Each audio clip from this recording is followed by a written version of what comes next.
नमस्कार दोस्तों, आप सभी का फिर से एक बार स्वागत हमारे YouTube channel study in mobile में। और दोस्तों आज हम इस वीडियो में बात करेंगे जो यूपी टीजीटी का एग्ज़ाम होने वाला है अभी 9 तारीख को। तो उसके लिए कुछ महत्वपूर्ण क्वेश्चनों का संग्रह लेकर आया हूँ।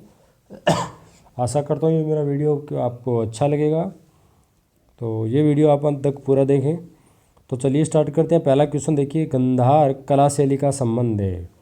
दोस्तों गंधार कला शैली का जो संबंध है वो किससे है? मूर्ति कला से। तो बी ऑप्शन हमारा सही।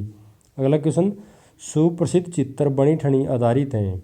दोस्तों सुप्रसिद्ध चित्र है बनी ठनी जो किशनगढ़ शैली पर आधारित है। तो ए ऑप्शन हमारा सही आंसर। अगला क्वेश्चन, एलोरा का कैलाश मंदिर बनवाया था। दोस्तों एलोरा का कैलाश मंदिर है वो राष्ट्रकूट शासकों के द्वारा बनाया गया। बी ऑप्शन सही हो जाएगा।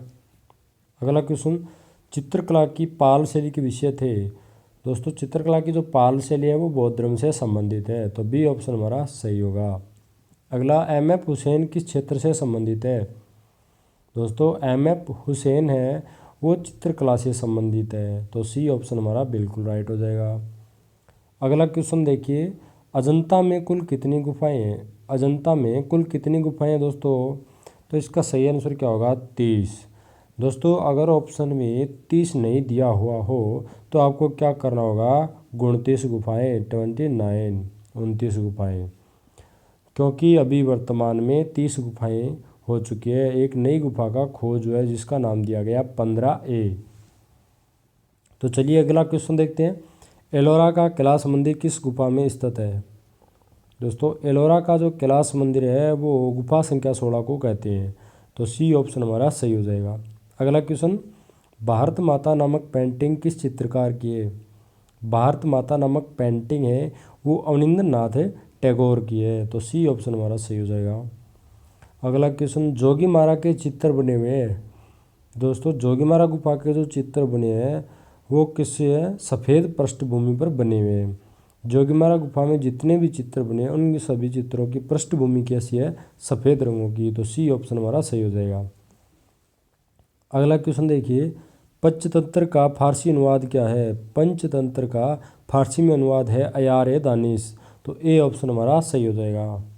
अगला क्वेश्चन, अबुल फजल के अनुसार अकबर के दरबार में कितने चित्रकार थे? दोस्तों अबुल फजल ने जो आईने अकबरी ग्रंथ लिखा है तो उसमें बताया कि अकबर के दरबार में 100 चित्रकार कार्य करते थे। तो सी ऑप्शन हमारा सही हो जाएगा। अगला क्वेश्चन, हुमायूं की पत्नी हाजी बेगम द्वारा हुमायूं का मकबरा कहाँ बनवाया गया? तो जो हुमायूं का मकबरा है वो कहाँ पे है? दिल्ली में है। कहाँ पे है? दिल्ली में है। तो बी ऑप्शन हमारा सही हो जाएगा। अगला क्वेश्चन, चित्रकला के लिए सिगरिया की गुफा किससे संबंधित है? जो सिगरिया की गुफा है वो किससे संबंधित है? बौद्ध धर्म से। तो बी ऑप्शन हमारा सही हो जाएगा।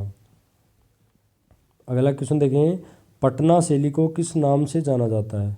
दोस्तों पटना शैली को कंपनी शैली के नाम से जाना जाता है, क्योंकि जो कंपनी शैली है इसका प्रमुख केंद्र क्या था? पटना। तो इसीलिए इसे पटना शैली भी कहते हैं। तो ए ऑप्शन हमारा सही हो जाएगा। अगला क्वेश्चन, निम्नलिखित चित्रकारों में कौन सा चित्रकार कंपनी शैली का प्रमुख चित्रकार था?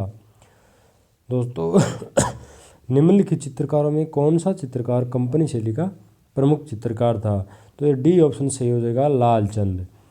और दोस्तों इसमें पूछा क्या है क्वेश्चन, निम्नलिखित, ये तो 4 दे रखे हैं इनमें पूछा है। अगर ऐसा पूछा जाए कंपनी शैली का प्रमुख चित्रकार, तो वैसे देखें तो दोस्तों सेवक राम आएगा। और इस ऑप्शन के हिसाब से करना है में तो लालचंद हो जाएगा, डी ऑप्शन। अगला क्वेश्चन, कांगड़ा शैली का जन्म किस कला शैली से हुआ है? दोस्तों कांगड़ा शैली का जन्म है वो गुलेर से हुआ है। बी ऑप्शन हमारा सही हो जाएगा। अगला क्वेश्चन देखिए, चित्रकला के लिए प्रसिद्ध सिगरिया की गुफा कहाँ स्थित है? दोस्तों सिगरिया की गुफाएं वो कहाँ हैं? श्रीलंका में। तो सी ऑप्शन हमारा सही हो जाएगा। अगला क्वेश्चन, फल बेचने वाली और लकड़ी काटने वाली नामक चित्र है वो किस चित्रकार द्वारा चित्रित किया गया है? तो दोस्तों ये फल बेचने वाली ये जो चित्राकृति किसके द्वारा बनाई गई है? अमृता शेरगिल के द्वारा। तो सी ऑप्शन हमारा सही हो जाएगा। अगला क्वेश्चन देखिए, गंधार कला की मूर्तियाँ किस रंग के पत्थर की बनी हैं? तो गंधार शैली में जो मूर्तियाँ बनी है वो काले रंग के सलेटी पत्थर से बनी हुई है। तो सलेटी पत्थर से बनी हुई है। तो हमारा बी ऑप्शन सही हो जाएगा। अगला देखिए, भारत में कुषाण मूर्तियाँ किस संग्रहालय में बड़ी संख्या में उपलब्ध है? जो कुषाण काल में जो मूर्तियाँ बनी हैं वो भारत में 21 संग्रहालय में बड़ी संख्या में उपलब्ध है। तो हमारा सही आंसर क्या होगा? कलकत्ता संग्रहालय, बी ऑप्शन। अगला क्वेश्चन देखिए, मौर्यकालीन स्तंभ कितने भागों में विभक्त है? तो मौर्य काल में जो स्तंभ बने हुए हैं वो 3 भागों में विभक्त किए गए हैं। तो बी ऑप्शन हमारा सही हो जाएगा।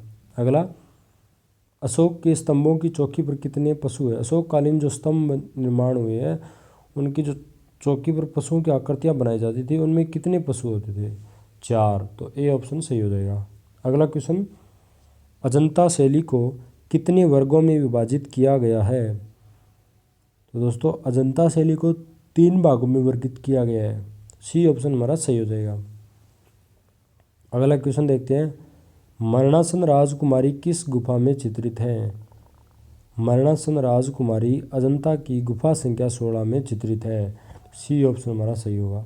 अगला, कला शब्द का प्रयोग सर्वप्रथम हुआ? दोस्तों कला शब्द का सर्वप्रथम प्रयोग है वो ऋग्वेद में हुआ है। तो सी ऑप्शन हमारा सही होगा। अगला क्वेश्चन देखिए, कड़ धातु का आशय क्या है? कड़ धातु का अर्थ है प्रसन्न करना। तो हमारा बी ऑप्शन सही होगा। अगला देखिए, कला में मनुष्य अपनी अभिव्यक्ति करता है, यह कथन किसका है? कला में मनुष्य अपनी अभिव्यक्ति करता है, यह कथन सिगमंड फ्रायड का है। तो बी ऑप्शन हमारा बिल्कुल सही होगा। अगला क्वेश्चन, कला शब्द का प्रयोग किया जाता है? कला शब्द का प्रयोग है वो ललित कला के लिए किया जाता है। तो सी ऑप्शन हमारा सही होगा। अगला देखिए, ललित कला के दायरे में कितनी कलाएँ आती है? दोस्तों ललित कला के अंतर्गत कितनी कलाएँ आती है? 5। तो बी ऑप्शन हमारा सही हो जाएगा। अगला क्वेश्चन देखिए, उपयोगी कला किससे संबंधित है? उपयोगी कला किससे संबंधित है? स्थापत्य से। बी ऑप्शन हमारा सही हो जाएगा। अगला क्वेश्चन, भित्ति चित्रण किस धरातल पर किया जाता है? दोस्तों भित्ति चित्रण है वो दीवार पर किया जाता है। तो डी ऑप्शन हमारा बिल्कुल सही होगा। अगला क्वेश्चन, विष्णु धर्मोत्तर पुराण के रचनाकार कौन है? दोस्तों विष्णु धर्मोत्तर पुराण के रचनाकार मार्कंडेय मुनि। तो बी ऑप्शन हमारा सही होगा। अगला क्वेश्चन, चित्रलक्षण नामक ग्रंथ के रचयिता कौन है? दोस्तों चित्रलक्षण जो ग्रंथ है यह नगनजीत के द्वारा लिखा गया। डी ऑप्शन हमारा सही होगा। अगला क्वेश्चन, नगनजीत का पूर्व नाम क्या था? दोस्तों नगनजीत का पूर्व नाम भयजीत था। भयजीत का नाम दूसरा क्या है? नगनजीत। इनके द्वारा लिखा गया ग्रंथ कौन सा है? चित्रलक्षण। तो दोस्तों ये थे कुछ महत्वपूर्ण क्वेश्चन। अगर दोस्तों आपको ये अच्छे लगे तो प्लीज़ दोस्तों लाइक करना और कमेंट करके बताएं ये मेरे क्वेश्चन है वो आपको कैसे लगे हैं। तो फिर नए वीडियो में मिलेंगे हम, तब तक के लिए सभी को धन्यवाद।